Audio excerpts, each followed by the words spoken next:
trapped in a maze with someone watching you. An unsolved murder with multiple endings, and whatever this thing is.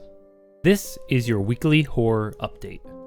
Well, it's that time of year again. Leaves are starting to change colors, the temperature's dropping, and the Dark Pictures Anthology has a brand new game, this one titled The Devil in Me. If you don't know, the Dark Pictures Anthology is a series of cinematic horror games created by Supermassive Games, the studio behind Until Dawn. Each game has its own set of branching paths based on your decision. The Devil in Me follows a group of filmmakers who enter a replica of a former serial killer's madhouse known as Murder Castle. The group soon realizes that someone is manipulating them, trying to pick them off one by one.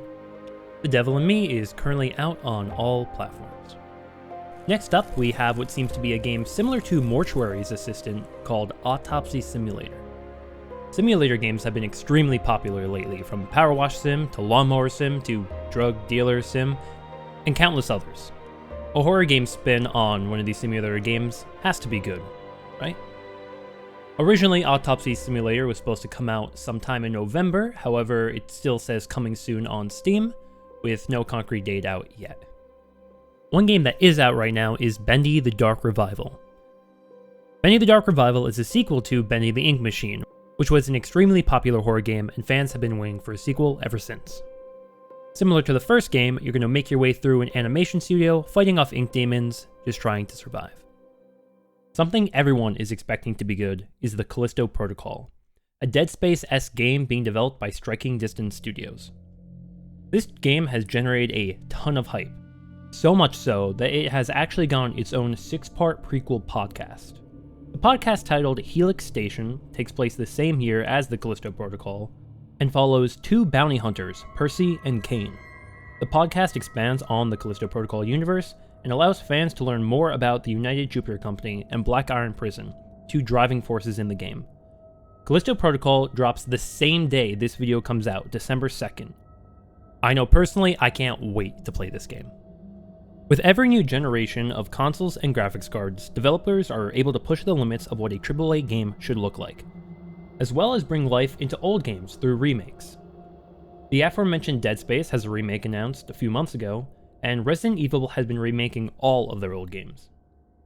Recently, however, Konami has announced that Silent Hill 2, one of the greatest horror games of all time, will be remade with amazing modern graphics. 21 years after the initial release, the first gameplay footage looks unreal, as we had our first looks at James Sunderland and, of course, Pyramid Head. Any fan of the horror game genre should be extremely excited about this one. Next, I want to talk about one of my personal favorite areas of horror games, as well as one of the most important, and that is indie games. I've picked 5 indie horror games that really stood out to me that I'm going to share with you guys now. The first of which is Labyrinth Encounters by Fox Fury. First-person game where you try to survive in a maze while someone is monitoring you. You have to solve puzzles in order to try to make your way out alive. It was difficult for me to go through this, and not to mention Late Night Mop, developed by Lixian, the beloved editor from Markiplier, where you're called in to clean up a house where a demon is lurking. Next up is Ball Pit. We likely have all played in ball pits as a child, or maybe I'm just old. This game, developed by Glupo, puts you in a totally copyright-valid fast food chain ball pit, where a dark entity lurks. One of the games that definitely intrigued me the most was Moors, created by SRMP1. This is a visual novel-style game revolving around an unsolved murder that has 5 distinct endings based on the choices that you make throughout the game. Lastly, we have Thumb Maze by Elephant Tub Games. I chose this game mostly because the monster that chases you reminds me exactly of those creatures from Spy Kids. Also, the description reads, "Have you ever wanted to be chased by a giant man made of thumbs?" To which my answer is yes. If you want to see me play any of these games, be sure to check out my live stream this Sunday, where I'll be playing all of them, all the way through to completion. One game I'd like to mention really quick is Oddworld Smile Factory, a first-person horror fan game set in the universe of Oddworld.